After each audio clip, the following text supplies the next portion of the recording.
Je m'appelle Eric Sanlaville, je suis professeur d'université en informatique. Bonjour, je suis Hamdi Tri, je suis docteur en mathématiques appliquées et je suis ingénieur de recherche sur le baccalauréat de mathématiques appliquées de l'Université du Havre. Moi je suis Mathilde Vernet, je suis doctorante au LITIS en informatique. Et moi je suis Thibaut Desmar, je suis post-doctorant en informatique au LITIS. Je me présente, Adnan Yassine, je suis professeur d'université en mathématiques appliquées et je suis le directeur adjoint du laboratoire de mathématiques appliquées du Havre, de l'ANAMH. On intervient en fait un peu à trois niveaux. Premier niveau, c'est au niveau portuaire, sur l'arrivée des navires. Donc depuis assez longtemps au LITIS, et comme d'ailleurs nos collègues du laboratoire de maths appliquées, on travaille sur les problèmes de gestion d'arrivée de navires. Nous récemment, on a travaillé sur les problèmes d'affectation des postes à quai pour les navires qui arrivent dans le port, avec une collaboration avec des camarades, en tout cas des chercheurs de l'université de Poznan en Pologne. Donc eux ne sont pas ici évidemment. Donc là, ce sont des aspects vraiment sur des algorithmes qui permettent d'optimiser les temps passés par les navires sur les quais. Notre deuxième intervention dans ce projet-là, c'est un problème de même type, mais c'est tout à fait différent. C'est l'affectation des navires à quai, mais dans un terminal à conteneurs. Donc vous savez très bien que même si c'est le même problème, d'accord, en général, mais le modèle mathématique c'est pas le même. Pourquoi? Parce que les conteneurs on les stocke par des piles, donc un conteneur sur l'autre, et il y a des cavaliers gerbeurs qui vont transporter encore ces conteneurs, tandis que dans un terminal roulier, c'est des conducteurs qui vont chercher les voitures et qui vont conduire les voitures, et on sait très bien qu'au niveau du quai, il y a un emplacement pour chaque voiture. Donc on ne peut pas mettre une voiture sur l'autre. Donc le problème c'est quoi? Le problème ici c'est différent. Donc les affectations à quai pour les deux types en fait de navires. Il y a les navires mer, c'est des grands bateaux, d'accord, qui ne peuvent pas accoster que dans des grands ports comme les grands ports maritimes du Havre, mais ces grands bateaux ils sont incapables de passer par l'axe Seine ou bien d'aller à un petit port comme le port de Paris ou bien de Douro. Donc c'est pour ça, à chaque fois qu'il y a un navire ou bien un grand bateau qu'on appelle navire mer, donc quand il arrive au sein du port, donc il y a une partie de ces conteneurs qui vont être stockés au niveau du port du Havre. Il y a une partie qui va être acheminée directement vers un camion ou bien vers le train. Et il y a une autre partie qui vont être vraiment dispatchés donc, directement de grands navires vers ce qu'on appelle les navires fédères. Les navires fédères, c'est des petits navires qu'il y a une partie de conteneurs qui sont dans le navire mer qui vont être stockés, transférés directement vers ces petits navires et qui vont encore aller sur les petits ports tels qu'ils vont prendre l'axe Seine ou bien autre direction. Donc notre objectif dans ce problème-là, c'est que s'il y a la possibilité que le navire mer soit accosté, puis après ces navires fédères sont justement à côté de lui, donc il n'y a aucun problème. Mais le problème, il y a une priorité pour les navires mer pour accoster sur les grands quais où ils ne peuvent pas accoster dans un autre quai.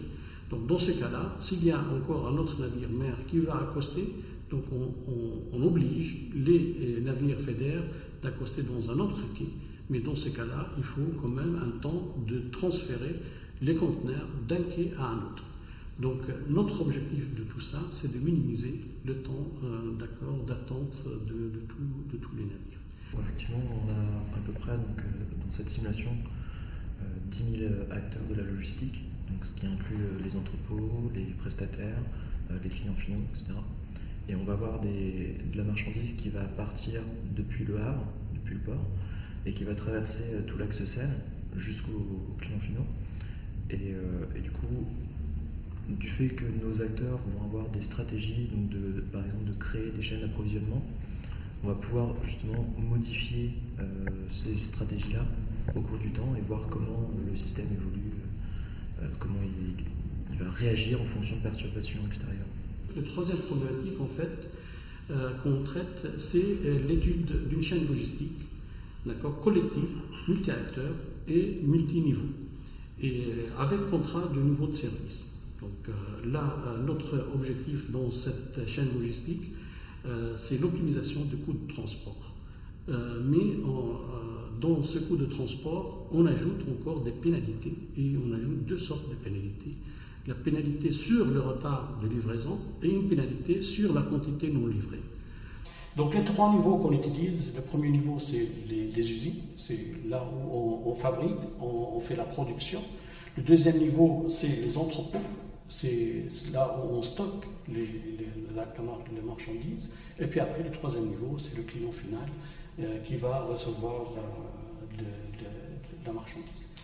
Et pour ce problème-là, donc, on est arrivé à développer un modèle mathématique qui résout efficacement ce problème-là avec deux variantes. La première variante, on minimise le coût global, d'accord, de transport, y compris les pénalités. Et la deuxième variante, on minimise le maximum de coûts, d'accord, qui concerne vraiment le coût de transport. Le professeur Yacine vient d'expliquer certains aspects du problème. Moi, je vais parler plutôt de quelques aspects techniques. Donc, généralement, en logistique portuaire, comme dans n'importe quel autre problème ou contexte d'optimisation, on commence par modéliser les problèmes par une modélisation mathématique pour nous, en tant que matheux. La manière de modéliser le problème, c'est très important. Il faut tout d'abord bien poser le problème, savoir quels sont les paramètres les plus importants, les objectifs les plus importants, les contraintes les plus importantes, essayer de modéliser au mieux le problème, améliorer le modèle, faire des implémentations sous des langages comme C, C++ ou Java. On utilise beaucoup des solvers comme Cplex pour essayer de valider le modèle et pousser son efficacité. Après, généralement, les genres de problèmes qu'on traite, comme le problème d'affectation de post-taquet qu'on a traité pour le terminal roulier du port du Havre dans le projet classe, généralement c'est des problèmes qui sont un peu difficiles. C'est-à-dire que pour certaines instances assez grandes et assez compliquées, si on essaie de résoudre le problème avec une méthode exacte, l'ordinateur va mettre vraiment beaucoup de temps, des jours, peut-être des années à résoudre le problème. Donc on passe par des méthodes d'approximation. On utilise donc par exemple les méta-heuristiques ou des heuristiques, etc. Donc pour développer encore des méta-heuristiques efficaces, il faut quand même pas mal de tests, etc. On essaie d'optimiser un peu les paramètres pour arriver enfin à un solver qui va donner des solutions acceptables, de bonne qualité et dans un temps raisonnable.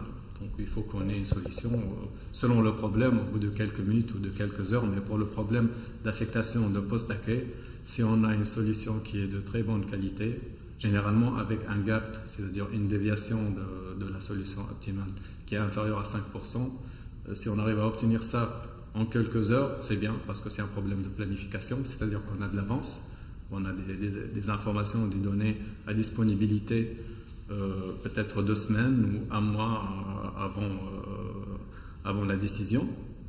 Donc c'est bien, si on a la solution en quelques heures, c'est très bien. Quand on fait de l'optimisation pour des problèmes pratiques, comme les problèmes